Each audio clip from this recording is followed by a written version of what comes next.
Welcome to Steve's Place, Sunday, 6 p.m., 2nd of November. This year has really gone fast.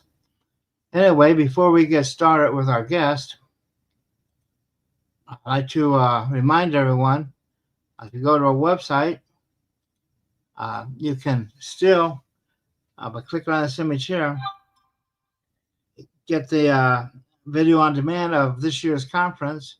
We also have video on demand of last year's conference, and we have DVDs of all of this. So if you get a chance, you might want to order DVDs. Give me a call, 520-252-0374.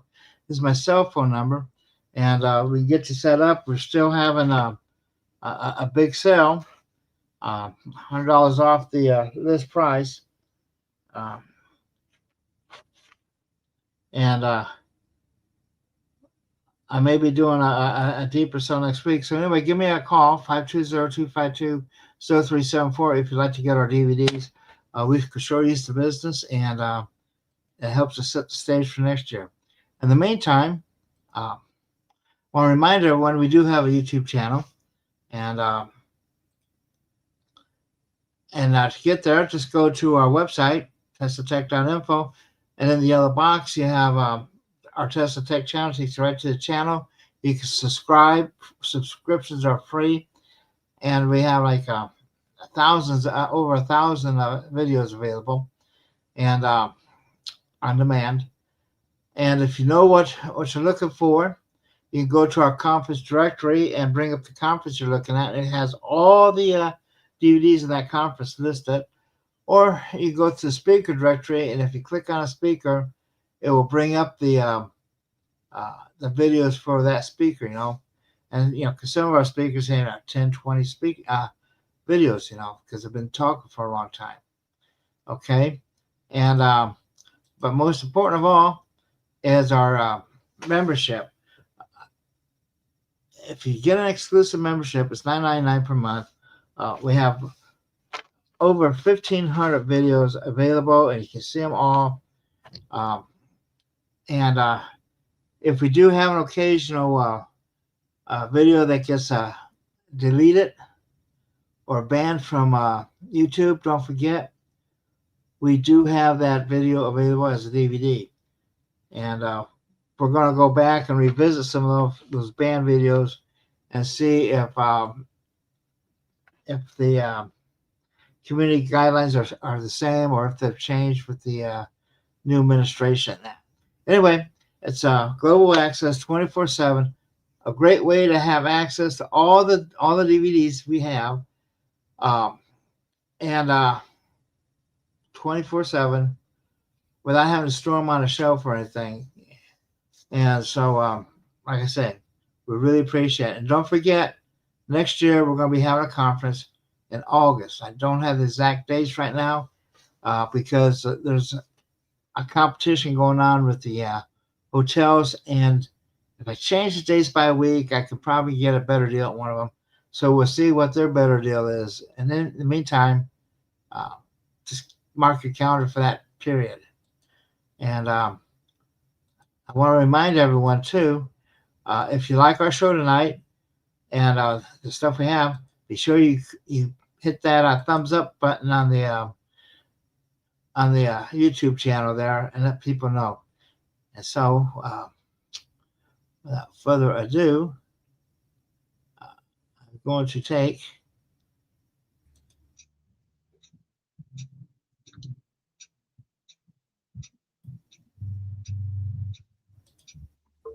okay, here's Micha. Good to see you, Micha. Thank you for coming tonight. Thank you for having me. I'm very appreciative of the opportunity to share.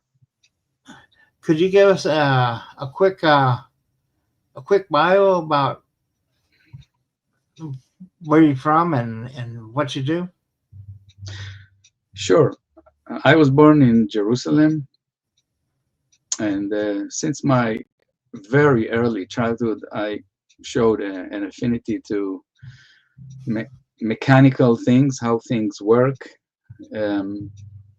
My grandpa was an electrician, so he brought me a small old radio with the tubes and gave me a tiny screwdriver And as a baby who could only barely sit, I unscrewed all the little screws with a lot of patience. And then my mother got scared that I would swallow the screws, so she took everything away from me. So my father had a, a big metal tubes, and I worked with him, helped him since my childhood.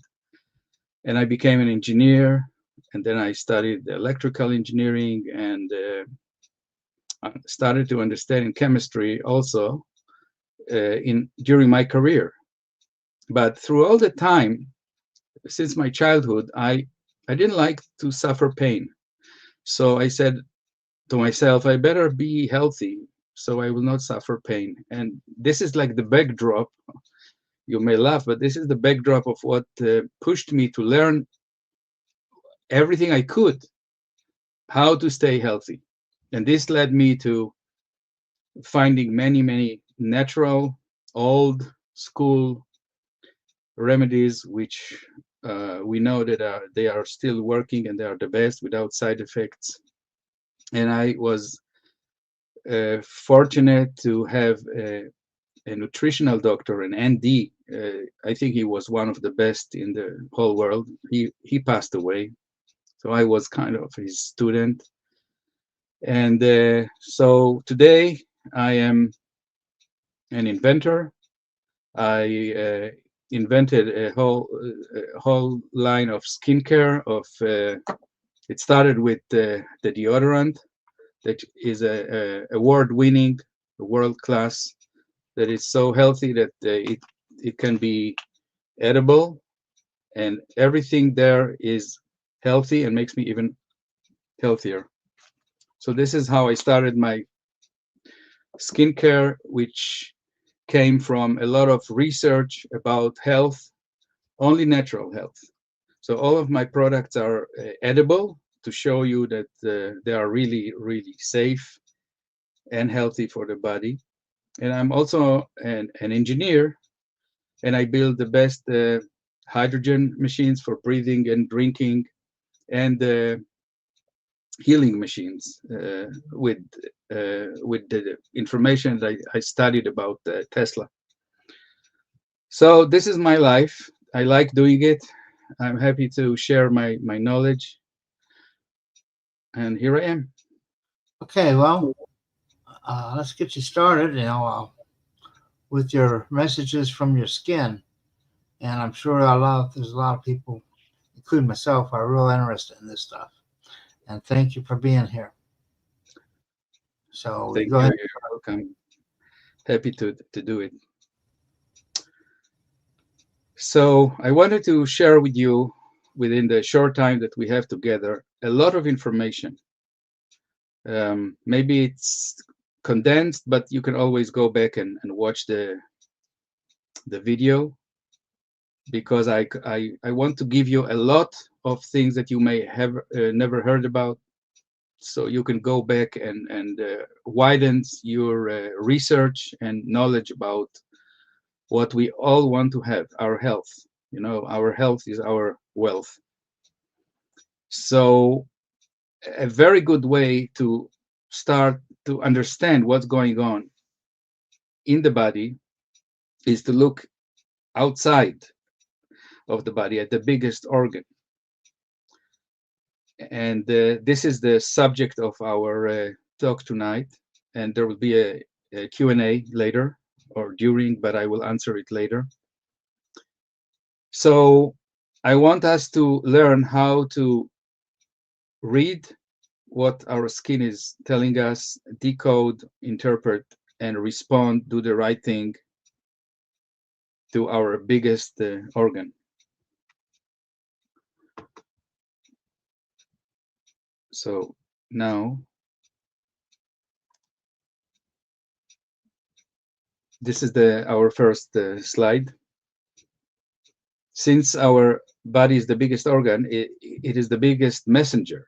And this is designed that way in order to tell us, like lights in a junction, what's going on, but much more than that. Before we dive into all the material, I want to tell you something that you may not know. The body is designed in such an ingenious way that it always wants to stay as clean as it can from toxins and anything that does not belong in a healthy body. And we cannot stop that. The body will only stop trying to do that if it thinks that it's going to die. Then it shuts down everything and start gradually to cross. But as long as the body thinks that it's going to live, no matter what, it will do anything it can to cleanse, meaning pushing out any way it can anything that doesn't belong in a healthy body. So bear in mind that this is the background of everything that we are going to talk about, and it will make sense as we go on. So our skin, if we know how to read it, it tells us about missing nutrients, about toxicity, inflammation, energy level. You know, if we are tired, our skin also can tell it. Our skin tells you, and I'm sure you know, if some food is not good for it, you know, allergies and stuff like that. And it's like an early warning because it's still kind of outside of the body, but it's part of the body, but it's outside. So it's like telling us, hey, you better know what's going on and maybe take care of it before it goes in, and then it'll be more serious. And of course, the skin shows how clean we are from the inside as well, because the in and out are connected to each other. So there are many things that our skin tells us, and I think we want to know and to work with the body, with the skin, to live a better, longer life. And as you can see here, you see the internal organs of the body, and they are sending signals to the skin. You see, every organ, because everything is connected to everything. So by knowing how to better read what our skin is showing us, we will also have a better picture of what's going on inside the body, inside the organs. So this is, I think, worth knowing this information. So how do we decode signals? We first have to observe the color of the skin, the texture, the temperature, if the skin is dry or wet, puffiness. And then we have the speed and intensity, meaning if we see that the skin is worsening very quickly, that tells us that we better give it an urgent care. So that the pace of how things are escalating can tell us a lot about what's going on. The location also matter. You know, if it's the eyes, you want to be able to see, so you have to take very quick care of what's going on. And then the head, the scalp, the torso, the limbs. So it has to do with where things are to give us some knowledge about what to do and how quick we have to respond.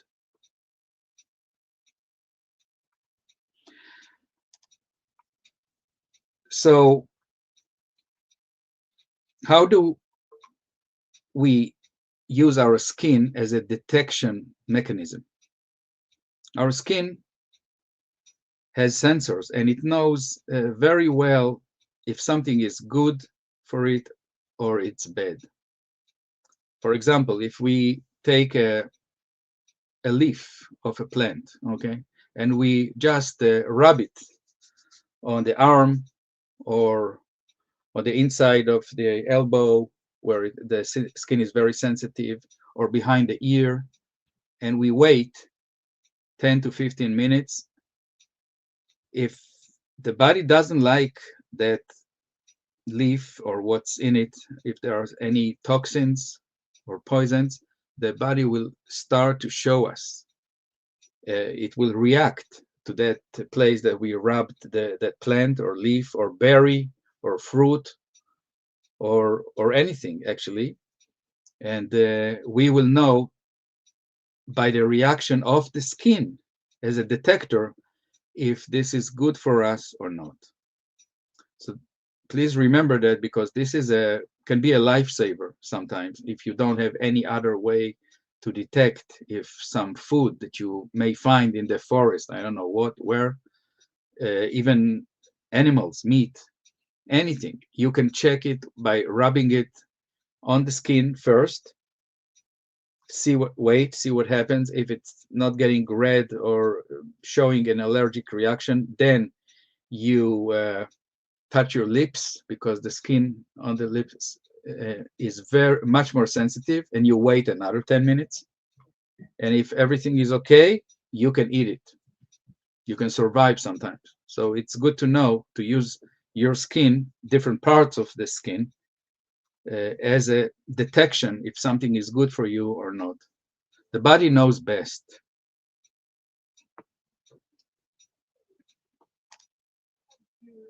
So what are the signals that we usually see?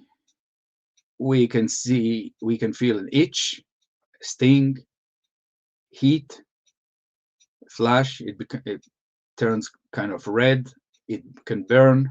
These are immediate warnings that this is bad. We should not put it in our system. And before we move on, I want you to remember that all allergic reactions are actually triggers for the body to cleanse. Remember, we said that the body wants to cleanse itself all the time. So if the body has a lot of toxins, it may still keep them and not do any cleansing operation, but sometimes the food that we eat, like people that are allergic to peanuts, right? They eat peanuts, the whole thing blows. This is a trigger. The peanuts are the trigger for the body to start cleansing operation to push stuff out. And if you know, in any disease or allergic reaction, something comes out of the body. It can be sweat, mucus, whatever. The skin sheds layers. The skin is pushing out stuff that it wants to be cleaned from. So it is very wise system, because as life goes by, the body wants to get help to do this cleansing. So the body can use anything we eat, anything we touch, anything we smell, to start a cleansing operation, which is better for us. It's not convenient. It's always uncomfortable when the body is cleansing. It's always uncomfortable. But if we want to be healthy in a world that is full of toxins, on an average, we may have 3 days a month that we feel kind of under the radar, under the weather, when the body is detoxing in a higher pace, and then it's more cleaner, and then we can go the rest of the month, more or less, give or take, until the next cleansing operation. So we have to get friendly with the cleansing operation, because this is how we can stay healthy. The more we accumulate, the more toxins we accumulate, the faster we are dying. And the nature and whoever designed this body made a marvelous design, as we will see when we go on. So let's say here, what do we do when we get what we call allergic reaction? If it's burning, we can use vinegar or lemon juice. I don't know if you know, but this stops the burning. It's always good to rinse and to neutralize with something. Most of the poisons in plants have oils. in them, and the oil starts to penetrate into the skin and is causing the reaction, because the body said, I don't want this. This is not good for me. So if we want to get rid of the toxins, which is oil based, we have to wash it with the soap and water, because the soap will melt, dissolve the oil of the toxin, and it will stop, be a big issue, will subside and calm. So we have to neutralize it, rinse and neutralize, then cool, to cool it, maybe to put something to calm, like aloe vera or zinc or many other salves that we can use. And here are the common triggers. What can start an allergic reaction? It can be soaps, meaning the chemicals in the soaps. Foods, as you may know, some foods are a huge trigger. Plants, spices, fruits, mushrooms, even metals. Some people touch some metals and you can see a reaction within a very short time. And here are most of the common signs of these reactions. You see here, somebody put something to check. He rubbed whatever on the inside of the elbow. This is very sensitive skin, and it reacts very quickly. Here you see a bigger area. Here you see on the mouth and lips and tongue, and here is on the hands.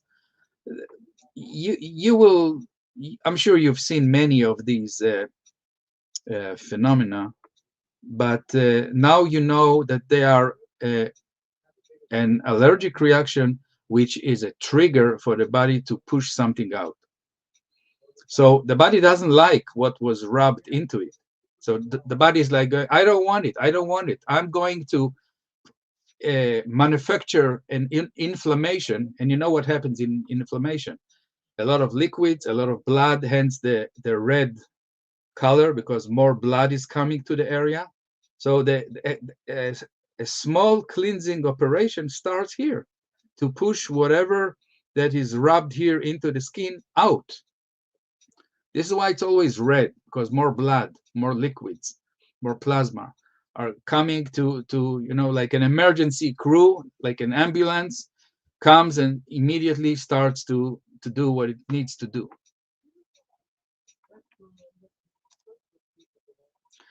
Let's talk about acne and clogged pores. As you know, the skin has many pores. Most of the pores are where the hairs are coming out from the skin. So these holes or mini pores that the hair is coming out can be clogged. Why? Because there is compound that called sebum. This is what the body secretes when it sweats. So all the sweat glands are secreting this liquid, this special mix of oils and other things through the hole that the hair is residing in. So you see, it goes through the hole, and if we don't clean the skin, you see here these bumps. These are full of this sebum, and if we don't clean them in quickly enough, they will get hard. They will harden and clogged. They will clog the hole, and then the hole will become bigger and bigger and bigger. I don't know if you can see here. This is showing, you see these dots here? I hope you can see them. There are little dots. These are actually bigger holes, and in each hole there should be a tiny, maybe microscopic hair. And through these holes, this sebum is secreted. So we have to, if everyone, men, women, kids, if we see that we have a lot of secretion of this sebum, we have to maintain the cleanliness of the skin So the pores will stay small. Here you see that the pores got smaller, and you don't see these dots. Each dot is a hole with a hair in it. Here you can see also acne and the clogged pores. And so acne can have a few stages. It can have clogged pores that are starting an inflammation. The body starts inflammation to push them out. Remember, this is what the body wants to do. You cannot stop it. So if this lady in this illustration didn't clean enough her forehead, so many pores are clogged, and the red spots are the beginning of a cleansing operation, which doesn't look nice, and it's not comfortable, and it can be itchy and whatnot. And if everything is clean enough, I'm not saying completely clean, but clean enough, you see a nice texture of the skin, and you don't have these issues like we see here and here. Here, if you look closely, you can see that this woman had issues, and they're almost gone. There is very slight pinkish color here and here. So she did the right thing. She kept her pores unclogged, and the skin got much better. It looks much nicer. So I developed, just so you know, 2 products for acne, and I have it on my website. It's called the MG for MG, short for magnesium, MG Clear. This is especially for acne. What it does, it speeds the cleansing operation, helps the body, all the pores to push out everything that they want to push out, and it shrinks the pore size, so it looks the skin looks very smooth, less red, less swelling. So if you want to try it, just know that it's on my website. And then I have another liquid that's called My Clear Skin, which is good for almost any skin issue that we will talk about.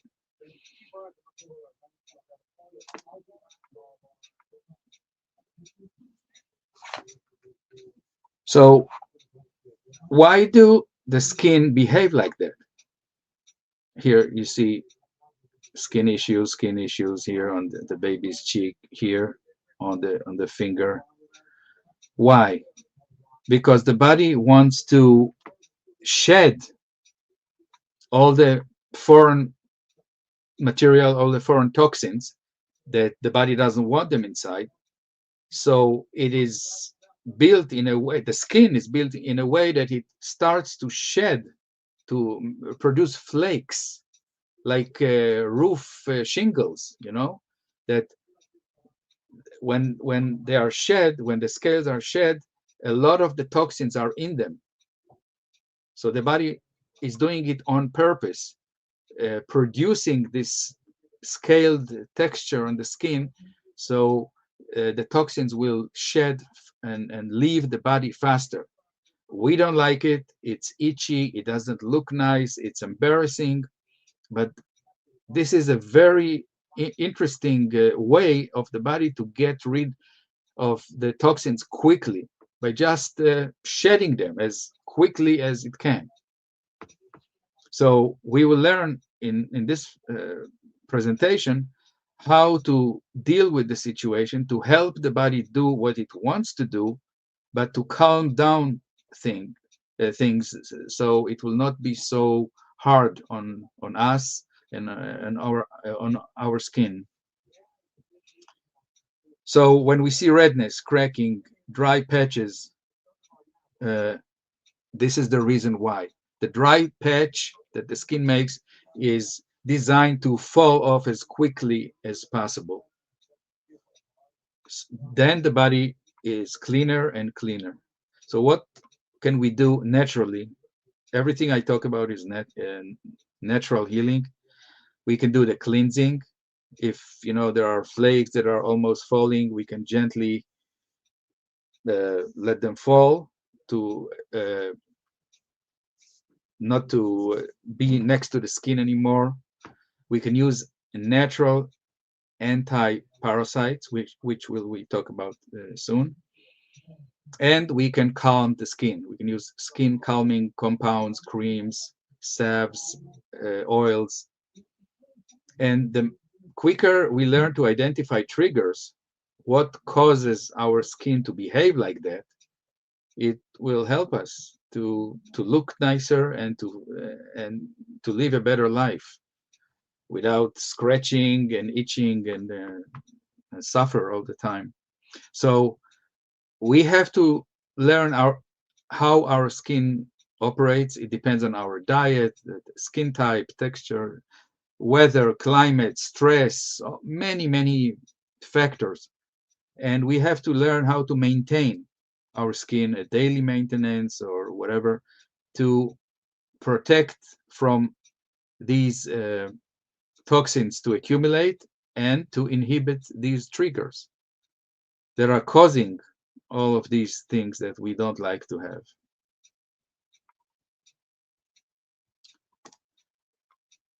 Okay, here is one of the most important pieces of information that I think we need to know. On our skin, there is a group of fungi that's called Malassezia. We all have it. When we are born and we go through the birth canal is full of this Malassezia family of fungi, and it's coating us, I mean the baby, the born baby, in order to protect him. So once we are born, that's it. We have it in our skin forever, for life. And then we have the candida, which is another thing. It's a yeast that can turn to become a fungus. This is a real monster. But let's talk about Malassezia first. So we are covered with Malassezia. And where do the Malassezia resides? This is a close-up magnification of the hair and the part of the skin. It can be a scalp or any place of the body that has hair. Remember, there is the pore, and through the pore there is this sebum. And guess what? Malassezia is the only family of fungus that feeds on these oils and the liquids and the sweat that comes out of the skin. So these little bastards are residing here inside the pore of every hair. And this is where they get their food, because all the time when we sweat, more food is coming towards the surface of the skin, and even coats, you see the short distance from the skin to the hair, and they are eating all of that. They are the only fungus that eats fat, feeds on fat, because in the sweat there is also fat. Not only, it's also water and other things, but they like the fat. They don't eat sugar, these Malassezia, only fat. So the more we have oily skin, the more they have to eat. And the more they eat, the more they thrive. So if you noticed here, you see there is a lot of fungus activity here. You see here, and look where it is, where there is a lot of hair, a lot of hair. Why they are more there? Because when on other skin surfaces, the hair is very small and the pores are very small, and we wash these areas much better.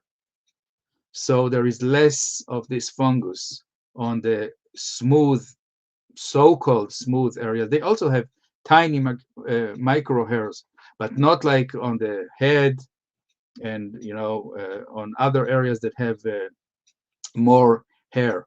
And if you will notice, many people who suffer from what we call dandruff or scales, they suffer mostly in area that have hair.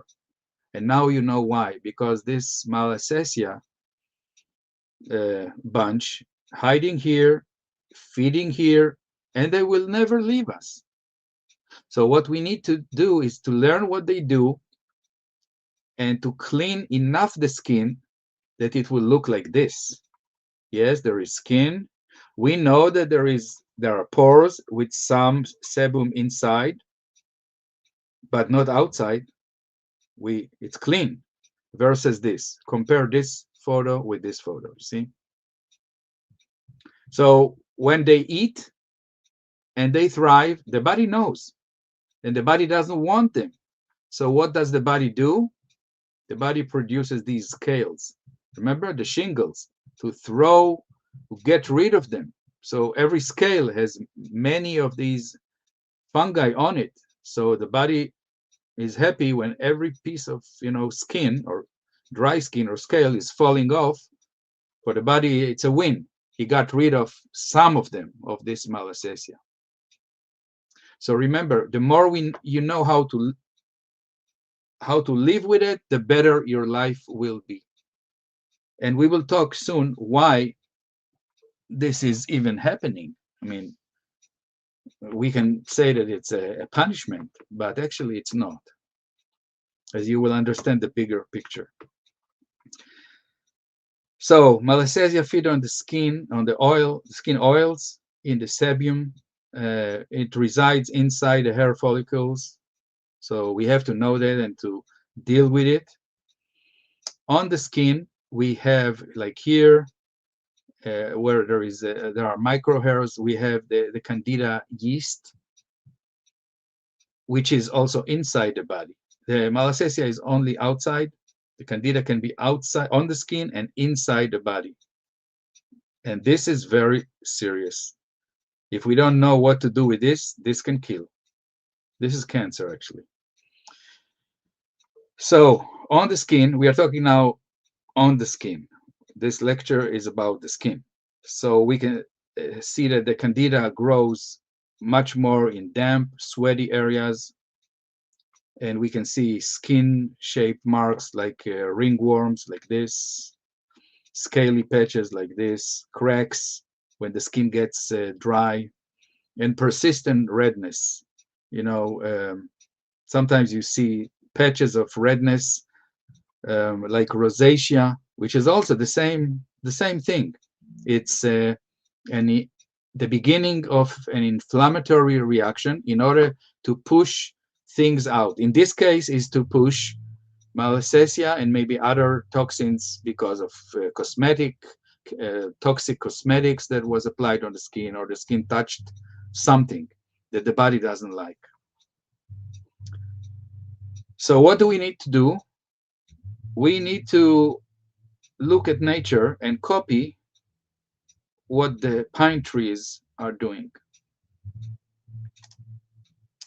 What are the pine trees doing? If you were near a pine tree, you know that on its trunk there is this sticky sap. Here you can see a close up. It's sticky, and it's keeps coming out from the tree, the trunk of the tree.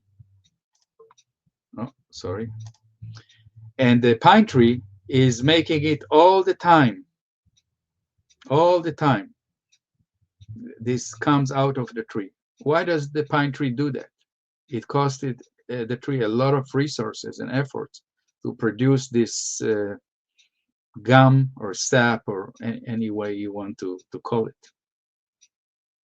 The tree is doing it in order to protect itself from any type of parasites and fungi. Fungi are also parasites, but they are not all the parasites.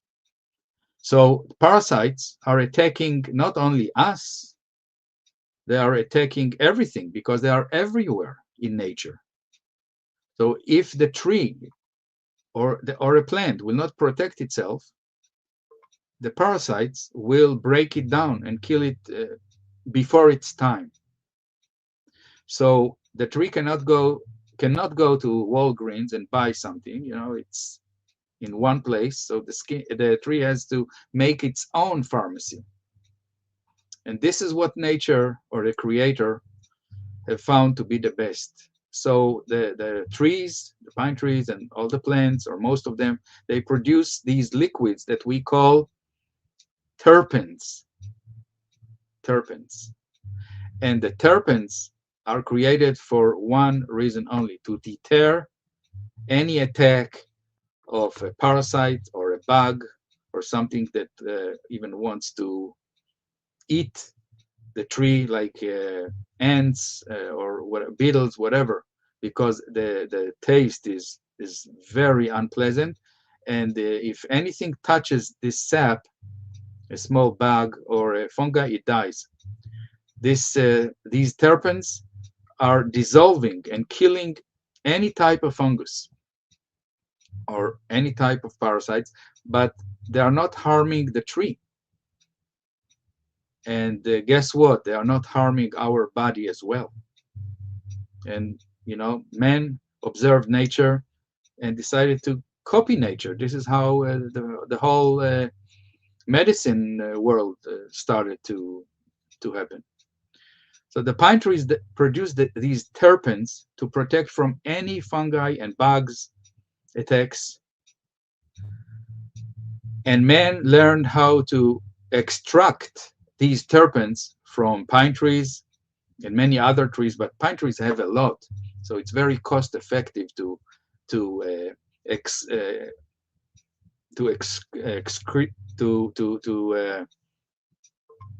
produce the terpenes from big logs of pine trees. And this is documented to be done for thousands of years, not only for health, because this is the best way to preserve wood. Hence, the tree is made of wood, and this is what a live tree is doing to protect itself. So guess what? People for thousands of years found a way how to make the pine trees drip into these little bowls. They make a cut in the trunk, not a big cut, like a wound, and the tree wants to heal that place, and it produces a lot of this sap of the terpenes in order to heal, to seal the area. And this is collected in these small bowls, and then they produce the turpentine from that. And also pine tar. See, pine and turpentine are pure, natural. They are made from pine trees, if they are 100% pure pine gum. And the people who used to build the boats from wood, the Vikings and all the big fleets of boats, they only used pine tar and turpentine, and then boiled linseed oil to protect the whole boat. And it never got moldy, it never rot in the water, in the sea. Nothing happens to wood, just like nature is doing it to the live trees. If you take these things and you coat the wood, it can live forever, as long as there's enough protection layer of the pine tar and turpentine. So this is known for many years. And the story of turpentine is very interesting, because until 1900, the company Merck of medicine, it's a pharmaceutical company. They are publishing thick books every 2 or 3 years, and in these books they have all the list of all diseases and all the pharmaceutical remedies how to treat these diseases. And until 1900, turpentine turpentine from pine trees was a cure, a general cure all disease. I mean, almost for everything they used turpentine. And then the Rockefeller family took control on the pharmaceutical company, and in 1901, it was the last year that turpentine appeared in any Merck book of medicine as something good. And then they started to tell us that this is bad and this is poison and we should never drink it and use it because we will die or something. But that's not the case, because the use of turpentine is documented for at least 6,000 years, since Babylon and even before. Men knew about these things and used them. I talked with the Native American Indians last year, and one of them told us that they are chewing on pine tree bark in order to get some turpentine, because they know that it's a very strong medicine against parasites and fungi. So if you use turpentine outside the body and inside the body, you will never have candida in an amount that can harm your life. So you need to know about these things, that nature has the medicine for anything that you may think of, that you may suffer from. So the story goes that this information was hidden until a wonderful divine doctor by the name of Jennifer Daniels rediscovered the secret, the lost knowledge about turpentine and how everybody used to take it, even kids, until about 125 years ago. And there was no cancer, there was nothing, no parasites. I mean, it was not an issue. And then the whole knowledge disappeared, was suppressed from us. And then she rediscovered it from her own patients, that they remember that their grandmother used to give them turpentine with sugar because it's nasty. It's not tasty, but it works. It's the best. You remember the movie Mary Poppins? The song there, a spoon of sugar makes the medicine go down. That was turpentine, but they didn't tell you that. They only told you about the spoon of sugar. So I want you just to know, this is real history. I'm telling you facts that you can check. You can go online, check about turpentine in the Merck book until the year 1901. It's all online. You can find all the information. And we are now dealing how to protect the skin from malassezia, candida, athlete's foot, and nail fungus. So know that there is something that God created. I'm not religious, but whoever created this place created this, and to protect all the living trees and plants. And we should copy what nature does, because nature is much wiser than any doctor or pharmaceutical company. So I hope you remember that, because this can save lives. Until the year 1900, every medical book, you can check it, had a full chapter of anti-parasitic treatment. Not only turpentine, many other plants and many other minerals and benevolent metals are known to kill parasites like colloidal silver, copper, even stainless steel. There are many, many things that we need to know, that if we want to keep the parasites at bay, we need to consume these things, to apply them on our skin, in our natural medications, and to consume them. So we will be helping our body to stay healthy within and without, and outside the skin.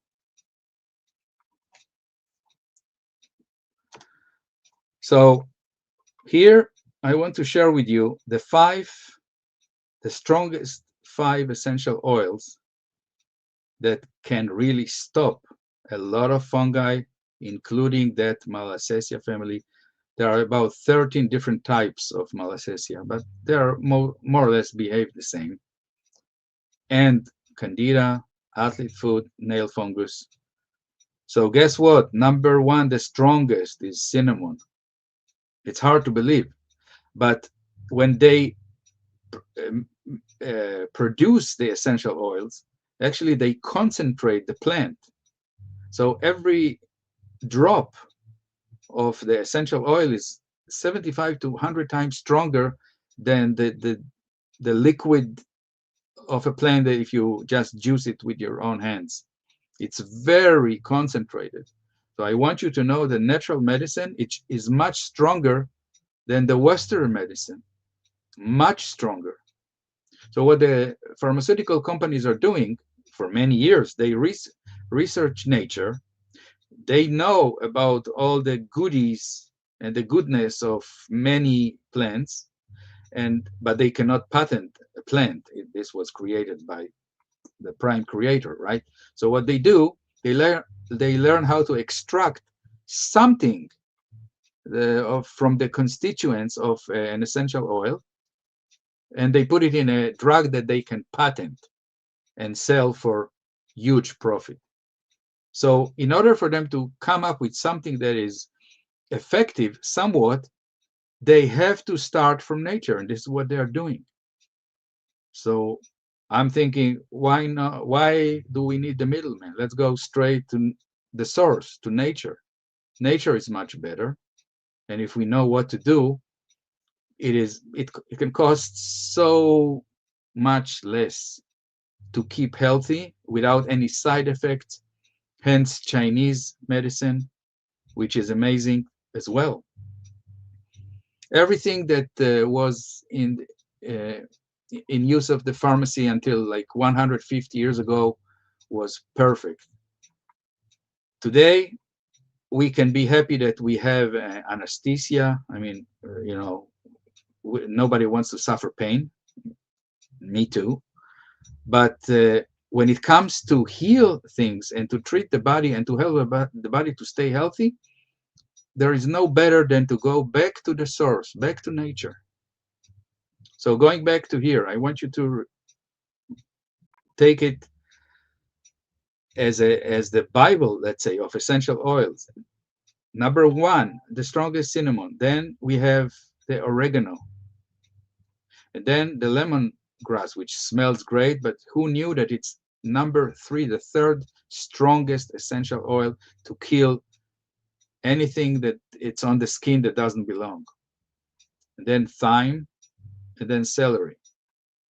So have you noticed that we are eating all of these? At least they're making tea from lemongrass also. So why is that?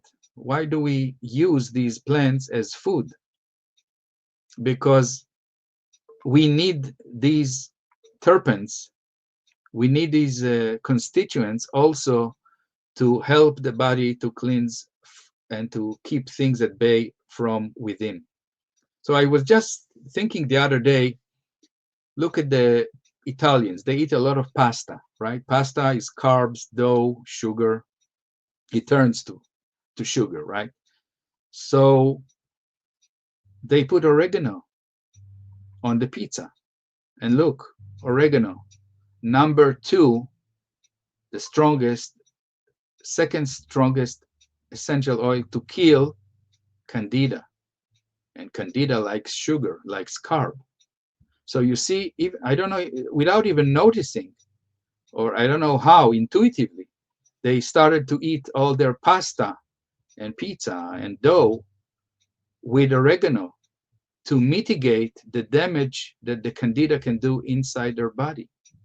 It's amazing if you think about the cuisine that developed in many countries, in many different cultures, that incorporate the medicine as a spice in the food.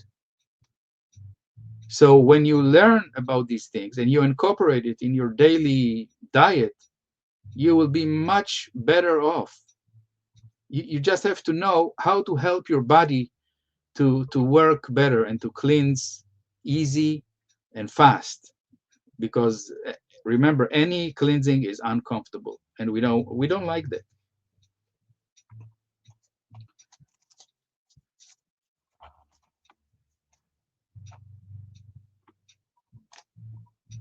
And here we have a longer list of many things that you know, most of them. There are proven natural remedies to stop malassezia, rash, candida, athlete's foot, and nail fungus. What I want to emphasize here is about a few things that you may not know. First is andeselenic acid, which is made from castor oil. They take castor oil, they put it in a kiln in 400 degrees. It changes its chemical structure and it becomes andeselenic acid. Andeselenic acid is a miracle. It kills almost anything.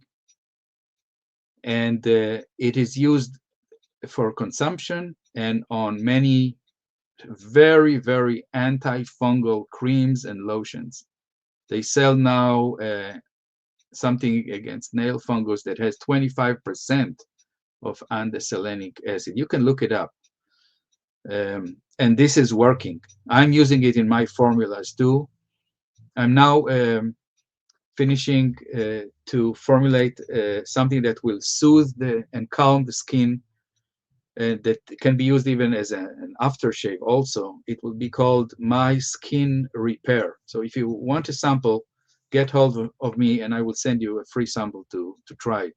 It is not burning, it's calming, and it will absorb quickly, so you don't have any white color on the skin. You can apply it and go do whatever you need. So we have grapefruit seed extract, very strong. Turmeric, all the Far Eastern cultures eat turmeric. It's very healthy. It's anti-cancer. Anti-cancer, remember, anti-candida. Parasites are cancer, actually. They don't tell you that, but if you research and you will connect the dots, you will understand. Kill the parasites, you kill the cancer. Neem oil, pumpkin seeds. I love to eat it as it is. Ginger, you know the saying, if you eat ginger 1,000 years, you will live 1,000 years. Honey, licorice, vitamin C. This should be very big. Tea tree oil. It's not that strong. If you remember, it's not on the 5 of the strongest essential oils. So they sold it many years ago. Yeah, it works, but no, it's not that strong. Zinc is the big calming mineral or metal, any way you want to call it. Mothers are using zinc on babies, the baby's body, to prevent redness and allergic reaction, cleansing reaction, actually. Now, here's something that I want you to remember too. If you combine vinegar, any vinegar, salt, any kind of salt, and iodine, strong iodine, like 12%, I'm making 12 and 6%. If you need, you can order it from me on my website. If you combine these three, you can do it yourself at home.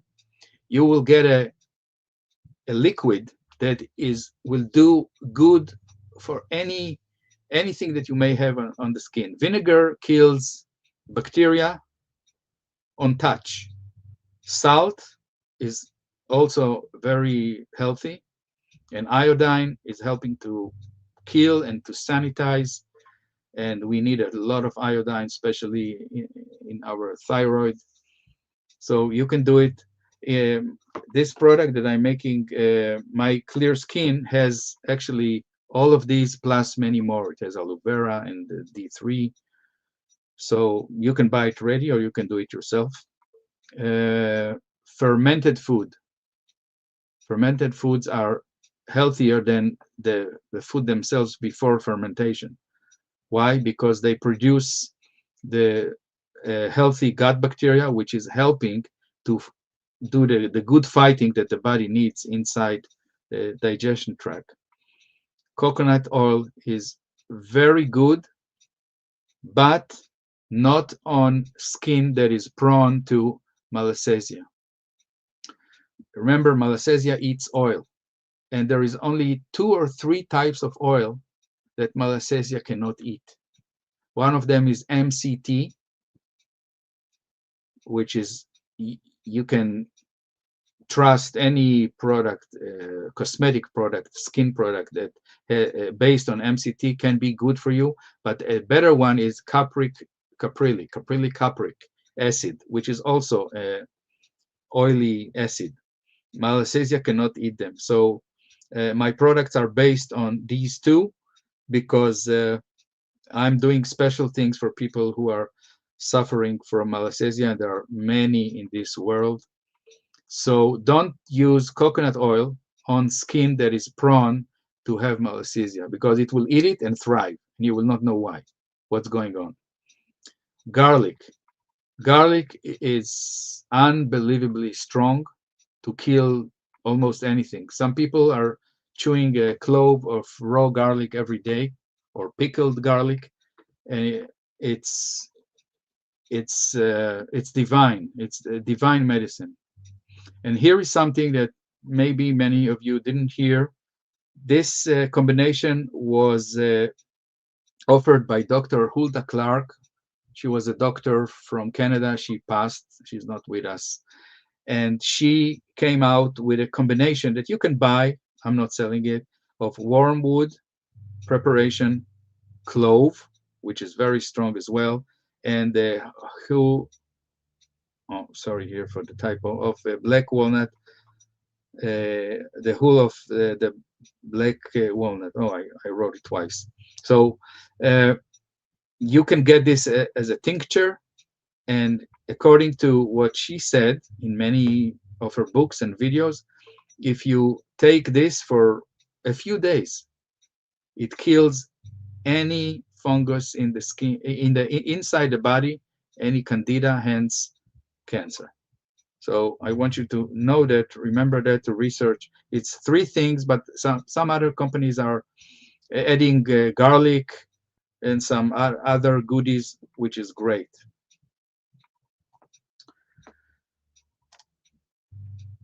Okay, let's talk about another thing that our skin is showing us. Sometimes it's puffy, and we see dark circles like here. And also I want to mention edema, which is swelling of organs, the feet, and stuff like that. So whenever we see this, we know that we have a lymphatic congestion issue and circulation. So what can we do practically to fix that? We need much more rest, like a lot of hours of sleep and less stress. I know it's hard, but this is what we have to do. Less stress and strain, anxiety, and fatigue. This is causing this. I mean, many other things. So we can help ourselves really good with breathing hydrogen gas, and I also make the best hydrogen machines known on the market. So you can use a hydrogen gas mask, and the hydrogen will go inside through the skin as if there is no skin. The skin is not a barrier. The skin is a carrier, as you know by now, because everything you put on the skin goes into your blood system starting to get to the blood system within 30 seconds, very quickly. So you can use hydrogen eye mask. You can drink hydrogen water. You can breathe. You can use magnesium oil, something like this that I'm offering, which is helping you to calm down. Magnesium is used in every muscle to release the muscle, and calcium is used in the body to contract every muscle. So imagine your heart. Every heartbeat, the body uses calcium, magnesium, calcium, magnesium, calcium, magnesium. So the issue with most of us is we are very stressed and tensed. So we are always like, ah. So in order to release, we need the magnesium. So all of us, or most of us, are lacking the magnesium because we cannot relax. So the more you spray or you take a magnesium bath or Epsom salts bath, you get more magnesium going through your skin and relaxing you. People who know the Dead Sea, that visited the Dead Sea, know that the Dead Sea has 54% of magnesium in the composition of salts and minerals there. Once you go there, within 20 minutes, you go out, you're so full of magnesium, you just want to go to sleep. You don't care about anything. You're so relaxed. Like somebody gave you to drink a bucket of alcohol or something. So I'm using magnesium. It is very good to put it on the skin. Magnesium is salt also, and it kills anything that doesn't belong on a healthy skin. So it does many things for you. Many people spray it on the sole of their feet, salt, and they go to sleep. They keep it on the skin and it absorbed during the sleep. So you may want to look into that. Vitamin C, we know it's very important, but together with MSM, which is a sulfur mineral, makes the vitamin C and the MSM stronger. When you take them together, always together, if you take 1 gram of C, take 1 gram of MSM, the synergetic combination between them, it's unbelievable. So we know what the vitamin C does in general, right? But what does the MSM do? The sulfur is needed in the wall of every cell. And the more sulfur there is in the wall is more permeable. It lets nutrients come into the cell and toxins and the junk to go through the wall cell out. So you need MSM, you need the sulfur. There is no life without MSM. So the more you have MSM, the easier is it for the body to move things around, to push things around. So in order to accelerate your healing, accelerate any allergic reaction, which is cleansing operation, take a lot of MSM with the vitamin C, and you will see an acceleration of your healing. And you can buy even MSM cream, many creams that are working locally or where you need them to accelerate healing of a local area on the skin. You need quiet time, meditation if you want to do, and peace of mind. This will eliminate the puffiness and the dark circles.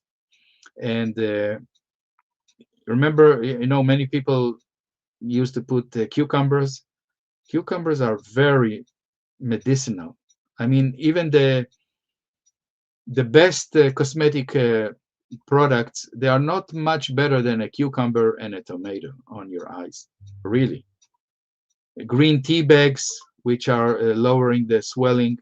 Now, regarding edema, which is, let's say, swelling of the feet, um, it is known that during the summer, people suffer from swelling of the feet more than in the winter. And the reason is very simple. The body wants to cool down, so it sends more liquids towards the lower limbs in order to cool with a liquid, like a radiator cooling system. But if we sit too much in one position, so the circulation cannot work enough, and then there is an accumulation of liquids in the lower legs because it is too hot and the body is trying to cool things around. You see, in the winter, there is less or much less of this issue. So I just want you to know that it has to do with the temperature that the body is trying to operate and to keep itself cool enough. So remember the C and MSM always together. It will do wonders. You will not believe how good it is, this combination.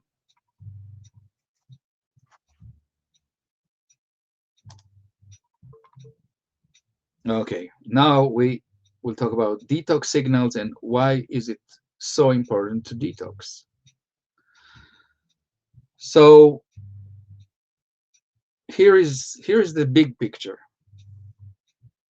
Nature is so kind with us, with all life forms, that is offering us free work, free workers, free janitors, if you will, free cleaning workers. And they are all over. They are all over us, around us, over us, and inside of us. This is nature's gift to us. And here are two little nice fellows. This is a worm, and these are the fungi, the fungus. They are both parasites. And all they ask is if you have something for them to eat or to break down. The worms, by the way, even tapeworms and pinworms, they are not dangerous at all. All they feed is on dead and sick tissue. So imagine, let's say you eat, they are frightening us that if we eat uncooked pork or something, we may get flukes or worms or something. But this is how it works. The worm may come alive and ask, do you have anything for me? Do you have any sick or dead tissue that I can eat? If we don't have, the worm keeps on going through the digestion tract and goes out. They're just passing by us, through us, and nothing happens, and we don't know even. But look at our situation. We are full of toxins, full of junk, more and more and more and more. So we have a lot of accumulation of toxins in us. So when the Mr. Wormy comes and asks the body, do you have anything for me? The body says, sure, here, eat this, eat that. I have a pile of junk here, pile of junk there, suit yourself. So this is the only reason why they have something to eat, because we accumulate a lot of toxins. And same are all the fungi families. They come in, or they are on the skin, and they are asking the same question. Hey, we give free work. Do you need any work, Mr. Body? Do you have anything for me to eat, to break down? Maybe you ate some heavy metals. I like that. I can clean it for you. I'm your janitor, free. So this is how nature works. I want you to see the big picture. In order to keep us healthy, nature is offering us free janitorial work by worms and fungi, mostly. They are the janitors. So if our body has some crap or junk in it, they have what to eat. They will stay. They will eat and eat and eat. And this is the issue with the candida. Candida from yeast, if there is a lot to eat, it turns to be a fungus. It can change its shape. It's a shapeshifter. It's unbelievable what this candida can do. And it eats the accumulation of toxins that we accumulated for years, for decades, through all our life. If we didn't do, and I guess most of us don't do or didn't do good detoxing on an ongoing basis. So these guys, free workers, are coming in to help us. So the issue is that if there is too much toxicity, they have too much to eat, the candida, and they thrive, and they become too many. And if we don't know what to do, if we don't know how to keep them at bay, they will kill us, hence dying from cancer. So I want you to see the big picture. If we, let's say, if we would have a perfectly clean body without any toxins, any preservatives, heavy metals, whatever, anything, nothing will be offered to these guys, because everything is healthy, all the tissues are alive. So no need for them. They don't have anything to eat. They will go somewhere else. But we are full of junk. And we are accumulating every day in the water, in the air, in the clothing around us, whatever, the metals, the chemicals. So you see, they have a lot to eat. If they have a lot to eat, they thrive outside on the skin, hence candida infection on the skin, or malassezia infection on the skin, and inside. I mean, outside and inside. It's the same. Everything is connected.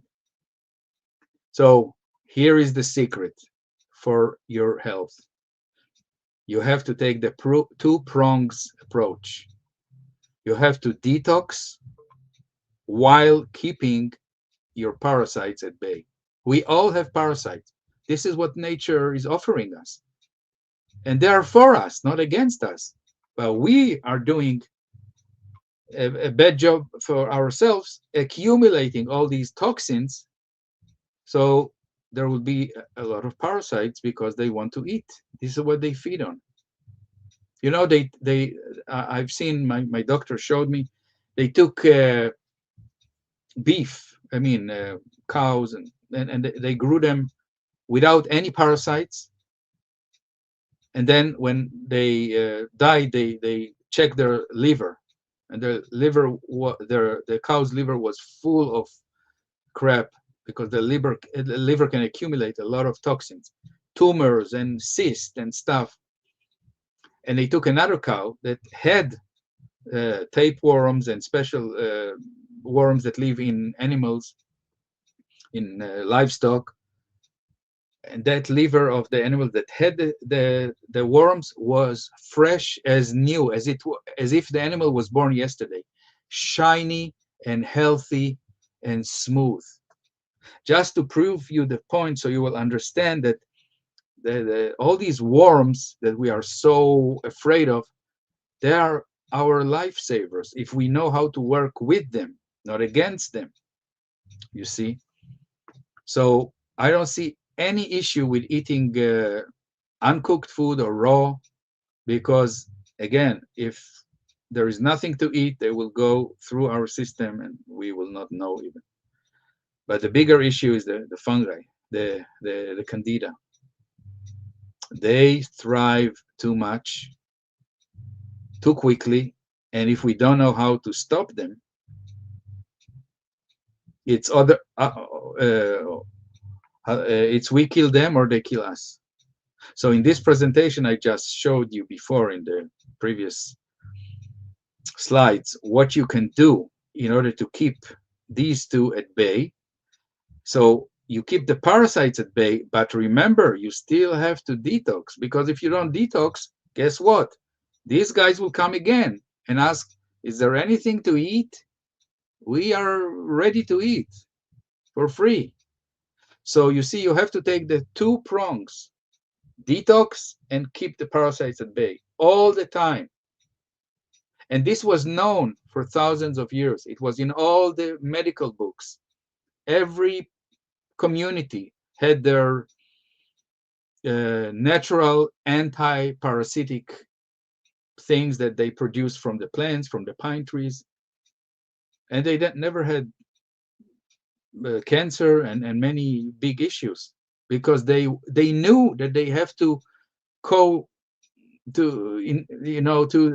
live together with the parasites. The parasites are nature gifts to keep us healthy, but not if we are over poisoned, if we have over accumulation that Nature did not design us to be so poisoned with so much accumulation of toxicity on the skin and inside the body. So we have to know what to do in order to detox and keep them working, but at a low pace, at a pace that our body can still cooperate with them without dying or suffering, you see. So going back to on the skin, so all the acne, rashes, itchiness, this means that there is a cleansing operation and toxins are exiting the skin, which is a good thing, but it's not comfortable for us. So how can we support? We are talking about practical solutions. We can use clays. Clays absorb from the skin toxins, so we can use clay masks on different parts of the body. The recommendation is to take the hottest bath we can take. You know what? Why? Because the heat causes the skin to sweat and to push out all the toxins. So this is why many cultures in North Europe do the saunas and the um, wet saunas in order to sweat a lot. So hot bath will do you very good, especially if you add some magnesium and good stuff that can help uh, to chelate the outside layer of the skin from heavy metals and things that doesn't belong in a healthy body. So sweating is good for detoxing. Hydration, of course, because you're losing a lot of liquids. Herbal teas is part of your hydration. It's like medicinal. Tea is a medicine. And if you know what teas to drink, you will be much healthier and you will enjoy the flavor too. Now, here is something that you need to remember. If you want today, you can stop the cleansing operation completely. But this is not what you want. You want the cleansing operation to keep going, but at a pace that you're comfortable with. So consider not to use suppressive creams, which are many of them on the market. Try to just to slow the process and to make the skin more calm, less itchy, less scratchy, until the process of that wave of cleansing operation will subside.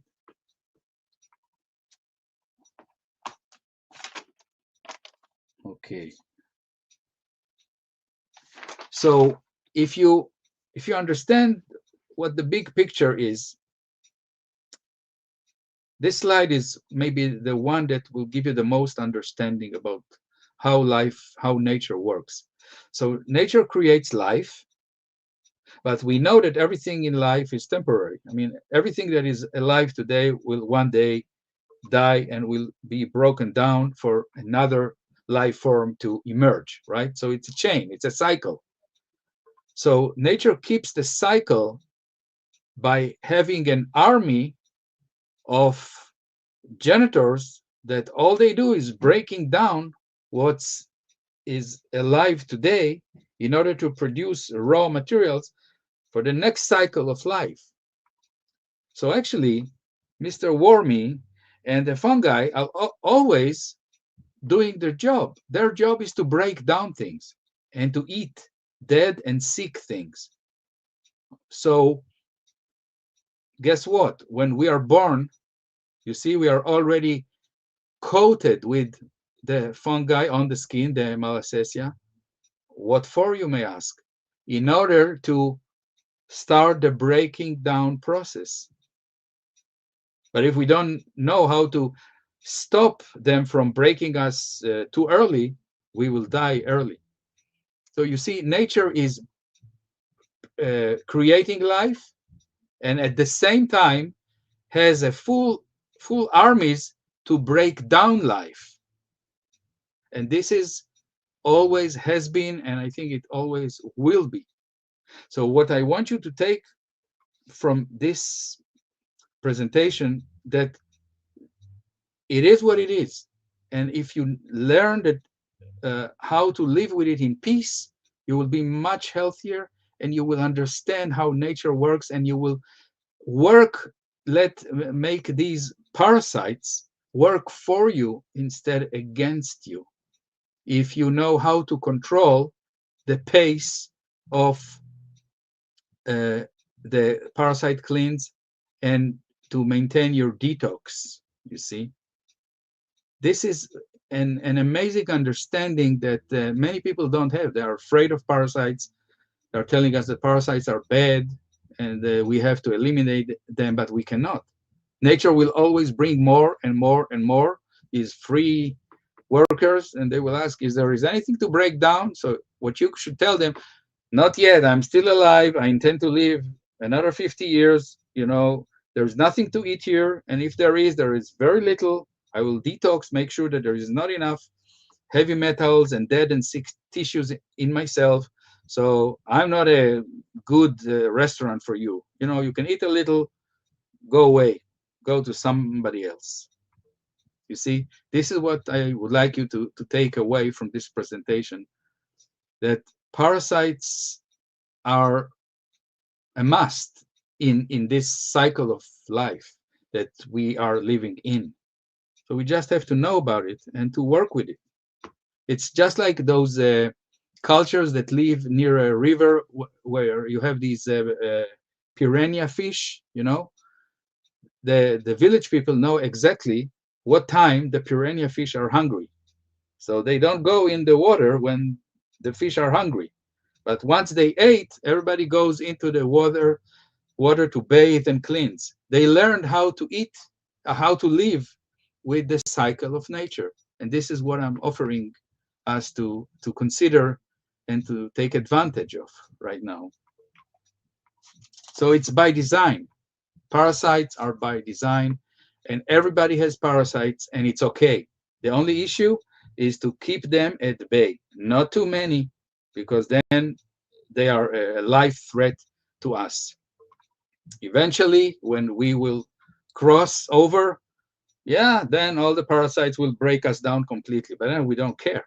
But we care as long as we are alive, that they will not break us down too soon.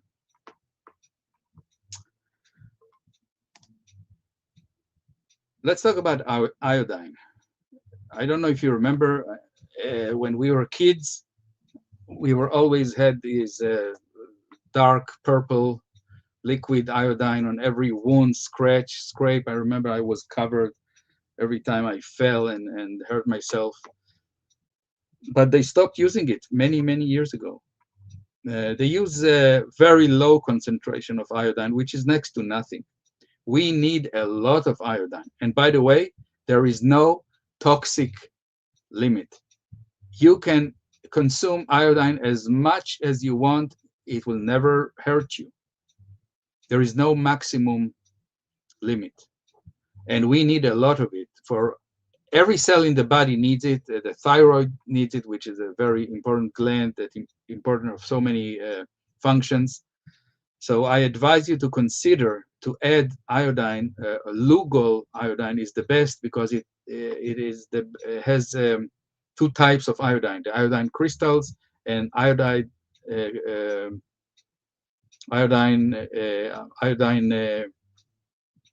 iodide.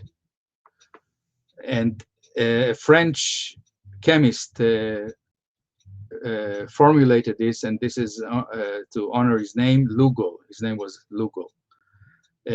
I make it upon request. You can order it on my website. You have to give me a note because the powers that are ruling, they don't like us to use a high concentration of iodine. So you can buy on Amazon 2%, which is next to nothing, and sometimes 5%. I offer 6% and 12%, which you cannot get over the counter. So how to know if you have enough iodine or not? Again, you're using your skin as the detector. You take an iodine 6%, not more than 6, because then it's too concentrated, and you paint a patch, let's say here, where you can see it. Okay, you can paint a patch like a square inch with the swab, and you look at the clock and you count the hours. How many hours will pass until that patch of iodine will disappear completely? It will start to fade slowly. It will become kind of yellowish, brownish. It's still there, but you count until it disappears completely and you don't see anything. The longer the time that it takes for the patch to disappear, meaning to be absorbed into the skin, into your system, the better. If the skin is like sucking it down, that means that you are lacking a lot of iodine. And when you get iodine, there is instructions how much to take, how many milligrams in every drop, so you know how to do it. And you can test on yourself. You don't need to go to a doctor. You don't pay a penny, because you let your body show you the results, the test results, in the most accurate way. So paint a patch in a place that you can see. And by the way, if it drips and makes a stain, the best way to clean iodine is with vitamin C. You take a vitamin C powder or a capsule or a couplet, and you scrub with water. Any iodine stain, it will disappear in seconds, just so you know. If you don't have enough iodine, so the signs are tiredness, dry skin, hair issues, and brittle nails. I have a friend. He's a Canadian guy. He's a herbalist. His name is Tony Pantalaresco. I hope many of you know about him. He once was in a health show, and everybody asked him questions, and he was dying from tiredness. He was exhausted, and then he remembered, iodine. So he took like 20 grams over 10 hours. It's a lot. It's huge amount. The next day he was like a nuclear bomb. He had so much energy. So consider to add iodine if you need more energy. You're tired and have other issues as well, that deficiency signs. So remedies, you can add it in your diet, kelp, seaweed, but they don't have much. They have a little bit. You need much more than you may think. And then you can add Lugal iodine 12% drops in coffee or smoothie, because you never put it in your mouth undiluted. It's too strong. It will burn you. I mean, it's not the end of the world, but you don't want it. And take selenium in order to help the body to absorb iodine. So take them together. Add them to your supplements routine to make better use of the iodine that you consume. So how do you know that something is poisonous? Any plant or chemicals? Remember, you rub it against a sensitive area on your skin. So first you do on your arm, like the inside, let's say, of the elbow. It's pretty sensitive. You wait. If it's okay, then you rub it on your lips and you wait to see if there is going to be an allergic reaction. And if it's okay in both, you can eat it. So even if you get lost, I don't know, in the forest survival scenario, and you don't know, well, you don't know all the plants, you test them by doing this, and you will never poison yourself.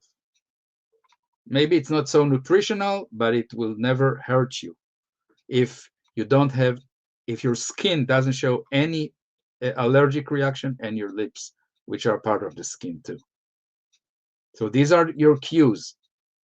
It can be a lifesaver at times. Some of us are suffering from what we call vitiligo. These are the brighter patches on the skin. It can be on the hands, legs, everywhere on the body. It's not. It doesn't look so nice, let's say. And here are the reason. It's also from parasites. Remember, most of the diseases that we have are from parasites. But don't blame them.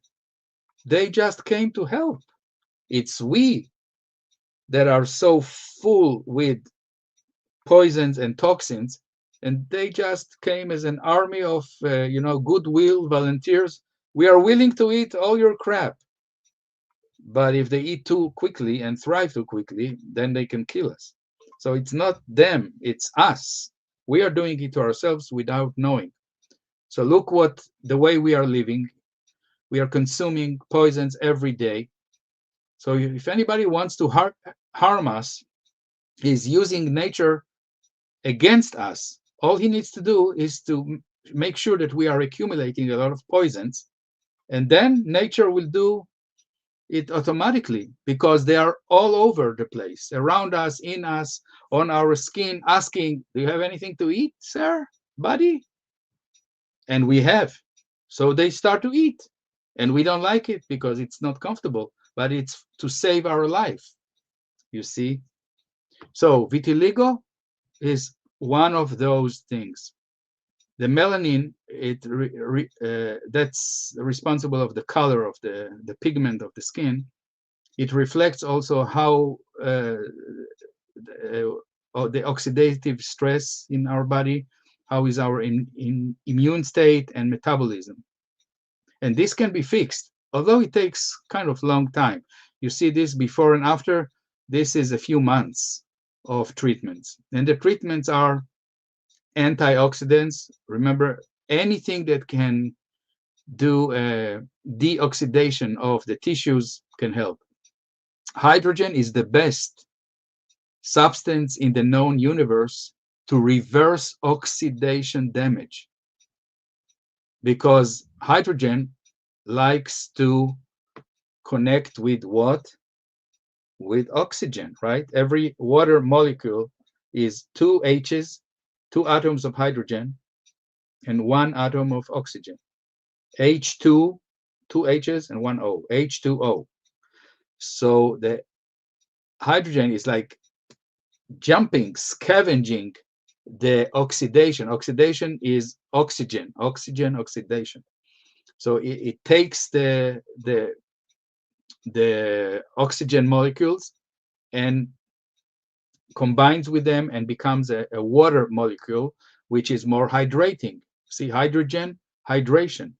And then we are deoxidating our system and our skin, and this starts to heal the melanin production on these areas, and the color of the skin comes back to before it was so damaged.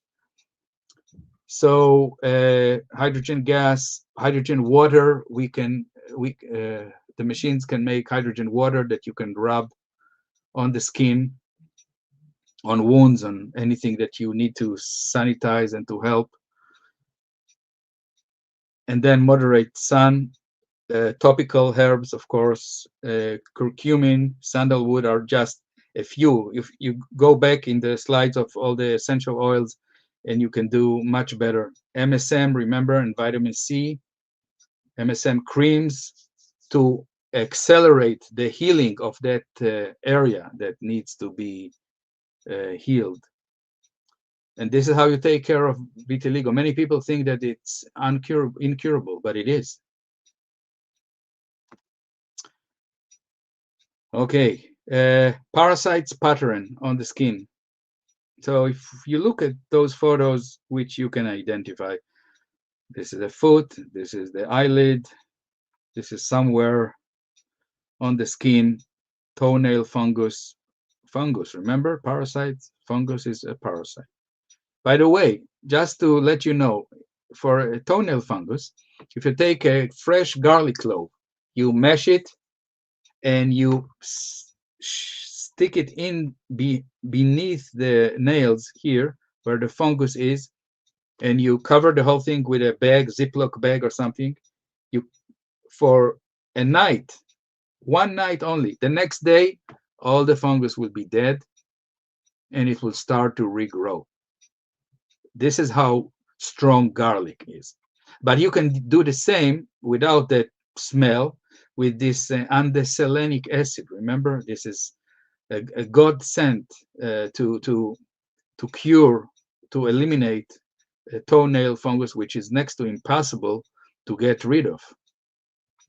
You know, in Hebrew, the word mushroom, which is fungus, and the word get rid of is the same word. Just to tell you that it's kind of next to impossible to get rid of something. Here is on the inside of the hands. Here on the knees, you see these patches of the dry skin. These are all parasites, fungus. You just know what to put on these patches and it will be gone within very short time. Here is on the back. Here is behind the ear. See, all her head is full of dandruff. Dandruff is fungus, because of fungus. And remember, the skin is shedding the scales to get rid of a lot of malassezia. It's mostly on the scalp. So you can identify all these are parasites patterns. It's hard to believe, I know, because they never mention the name parasites even when we go to the doctor. But now you know much more than your doctor about the cycle of life, why parasites are even in nature, why so many, what their job is, and how we can live together with them in peace and have good, healthy, better life. So here is a rapid checklist for you. We are almost at the end. Read your skin and decode. Try to understand what's going on. If you need to do a patch test, do it. You don't have to, but if you are suspecting that something in a food, maybe there is a food that you eat and then you don't feel good, maybe it's not a full-blown allergy, but a little bit here, there, your stomach pains or something, do a patch test on your skin and you will know. Your skin will tell you, hey, this is not so good food for me. So do the interpretation, you do the thinking. I want you to become your own doctor and let nature show you the way. And then cleanse the skin, remember, from the sebum, the oils that are feeding the malassezia. Remove it on a daily basis. I'm using, it was in, let's see here, I want to show you something that I buy and I use it here. You see this? It's a toner that has alcohol. Why alcohol? Because alcohol dissolves fat much better with the toners that are not using alcohol. So I'm saying for people with oily skin, use the toner with alcohol. It will be much better for you. Okay, where are we here? So apply the remedies. You know, it can be creams, essential oils, whatever. I can help you with that. I can consult if you want. Hydrate the skin. By the way, hydration is not with water. This is a big mistake. You hydrate the skin with oils. But now, if your skin is prone to malassezia and you know that it feeds on most of the oils, remember, use only products that the base oil is MCT or capric acid, which is an oily acid. These are the best you can use. If you use coconut oil, so there is MCT in the coconut oil, but not all of the coconut oil is safe for you because the malassezia can eat some of the segments of the oil. So don't use it. Okay? So this is why I formulate all my sensitive skin products and to calm things and to take good care of the skin with these two things, MCT and caprylic capric acid. And then, of course, you have to detox. Remember the two prongs approach. You have to detox and keep the parasites at bay. Always detox, keep them at bay. Otherwise, you will not be healthy. There's no way you can be healthy. This is what you need to do, and you know that you don't hear this advice from your people who are supposed to give you that advice. So remember the two prongs approach to stay healthy. So you need to detox all the time, eat foods that are helping you to detox, use supplements that are helping you to detox, use hydrogen to detox, and to accelerate the pace of detoxing, and then keep the parasites at bay with in your diet, on your skin, with any treatment that you can do. You need to do both every day. Incorporate anti-parasitic herbs into your food. You know, eat the right food. That eat more oils, because candida, for example, cannot eat oil. It can only feed on sugars and carbs that turns to sugars. So the more oils and fats that you eat, hence the ketogenic diet, the better it is for you to keep the parasites at bay. You see, this is a very good diet, to consume more fats than carbs, because then you starve the candida. And remember, candida is cancer. Then you will have your goal, health and longevity, without seeing a doctor.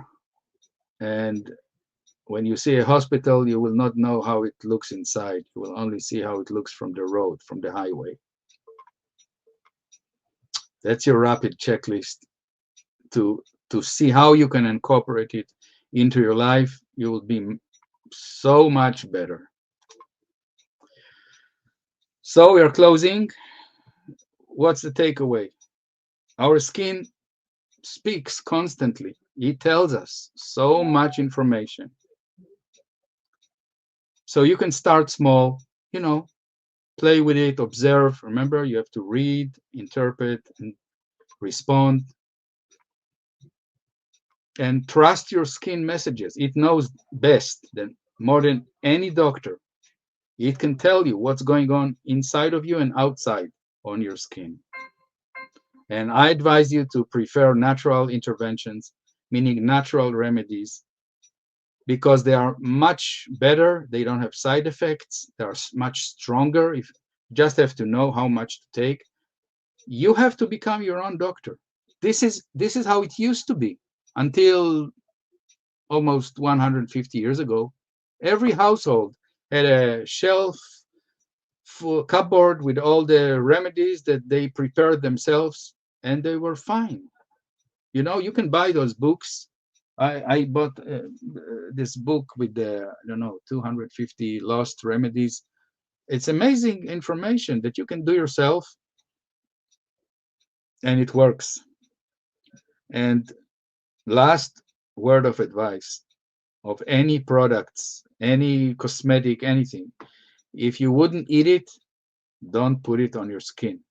Because I told you, I made experiments when I developed my skincare. I put here some pointer that I could check on my blood. Here the skin is very thin, so I put it here, and I took blood samples here. Within 26 seconds, from here to here, I could start to see the beginning of that pointer that I put, so that I can trace it in my bloodstream. Remember, your skin is not a barrier. It's a sponge. It's a carrier. So whatever you put on your skin, at least 62% will go into your bloodstream rather quickly. So when you know that, you will know better what to do. So your skin can teach you so many things and guide you and tell you you're doing fine. No, you have to slow down. No, it's too much. It's too cold. It's too hot. You're not sleeping enough. You're too whatever tired. You have too much or too lack of something. You're restless. You need more magnesium, and so on. So this presentation was like the tip of the iceberg. I didn't go really, really deep. There are so many more things, but it will give you a good understanding, good start to see the bigger picture of what is health and how our skin can tell us so much to keep us healthy. So I hope you could take a lot from this condensed information for you. I will be available to help because this is my mission to help people with my inventions, formulas. This is what I love to do. And I thank you, Steve, so much for giving me the opportunity to present this information for so many people that don't have a clue of many of the things that we touched tonight. Thank you very much. Thank you for being here. And there was one question I was interested in too. They're asking about cholesterol. Okay, here's the deal with cholesterol. I know I'm going to tell you something that you may not believe, but here is what I can tell you. My doctor, rest in peace, he researched the cholesterol. He had an Olympic athlete who won gold medals, and his cholesterol was so low, and whatever he did to raise his cholesterol level, he could not raise his cholesterol level. And on the other hand, he had an old man with cholesterol through the roof, 400 or something, and whatever my doctor did, he could not lower his cholesterol. I mean, without statins, which are poison. So it took him a few good years to understand, wait a minute, it doesn't matter, the cholesterol. It's another myth, another lie. Here, on one hand, you have an athlete that wins gold medals.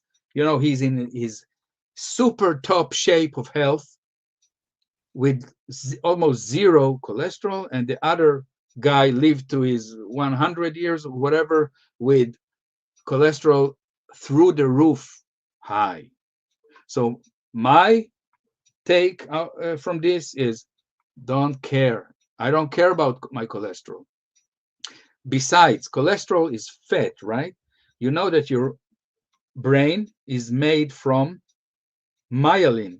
Myelin is a nice name of a cholesterol compound. So your brain is made from cholesterol and metals.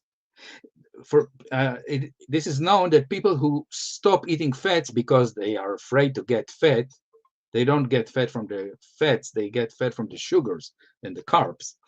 So people stop eating fat, thinking that it's not good. You know what happens to their brain? It shrinks, and they don't think right. So my advice to you, my 2 cents, the whole cholesterol is a lie, is a myth. You don't care. The more fat you eat, let me tell you another thing that I didn't mean to talk about it because it's not on the skin, but since you asked it, I will share it. Fat is the only tissue in the body that doesn't care if you've put poison in it. Listen, I will repeat because this is a life-saving information. Fat is the only tissue that if you put heavy metals, crap, chemicals, it doesn't care.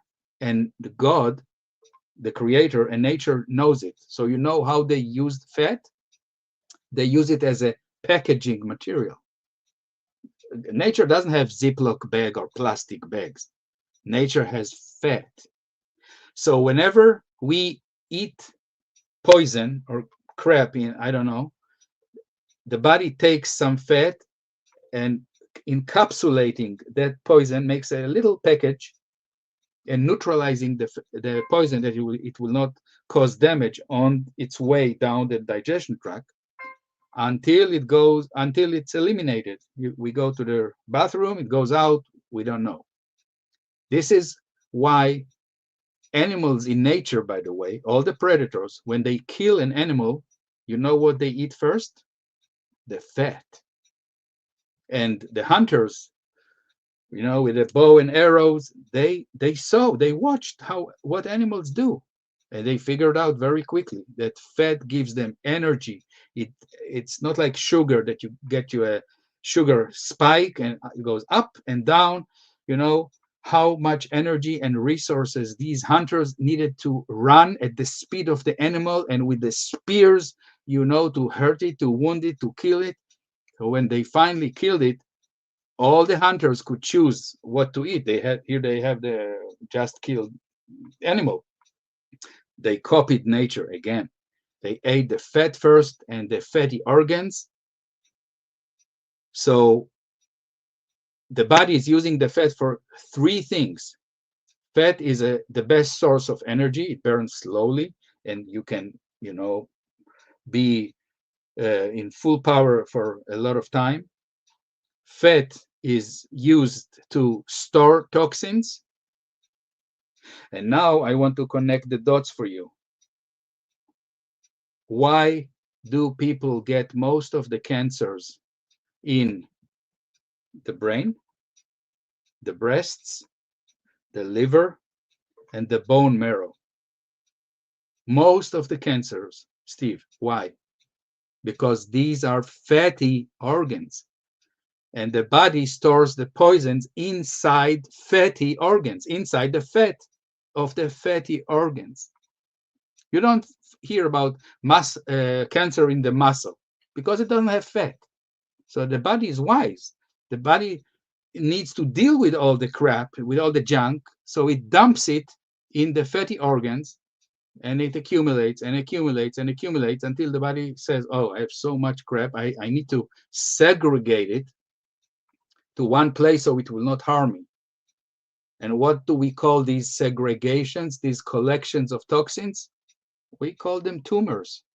But the body is calling it a desperate attempt to survive. So it gathers a lot of poisons, encapsulating them in fatty organ, let's say in the breast, hoping that one day the mister that owns the body will do some detox and get rid of some of the poisons, or let the parasite eat some of it without killing the body. So you don't want to get rid of the fat.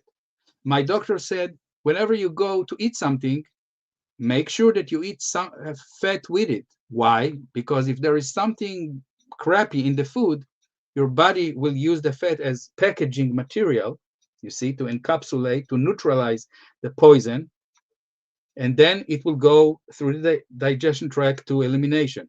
If you don't eat enough fat, if you don't have the packaging material, the body will dump it and store it in its fatty organs, hence building you towards getting cancer. Of what is the definition of cancer? Do you know? The real definition of cancer is over accumulation of toxins, to the degree that the body says, hey, I cannot handle all of it. I cannot deal with this. I have to start to collect them in what we call tumors. So tumors are concentrations of toxins. And guess what the body does? The body sends the parasites, the free workers, the free janitors, to break down these tumors. This is why every tumor that was taken out from a patient, doesn't matter where, is completely white in color. You know why? Because candida, the name candida is two Latin words, candida, glowing white. All the tumors they have 64% of candida fungus trying to break down that tumor. You see? Well, we'll have to have you back again to discuss this further because we're running out of time. And I want to remind you, happy to share more of your knowledge. Be sure to give Mike a thumbs up again, on the YouTube channel and everything. So they'll be sure to, let them have that. Anyway, I'd like to thank you again. Remind everyone to try to get signed up for our YouTube channel as a membership, or both as a subscriber, which is free, and a member, which really helps us out and get us through these rough times, and allows you to access all kinds of information. And we have a lot more I want to try to put on this winter here, especially after we move. So anyway, thank you all for coming, and hopefully I may see you next week. It depends on if we start moving, and when we move, I don't know what my schedule will be, but I will keep you informed through the emails. Thank you so much, and I'll see you all again next week. Thank you very much, Steve. Thank you. Thank you all for helping to be healthier.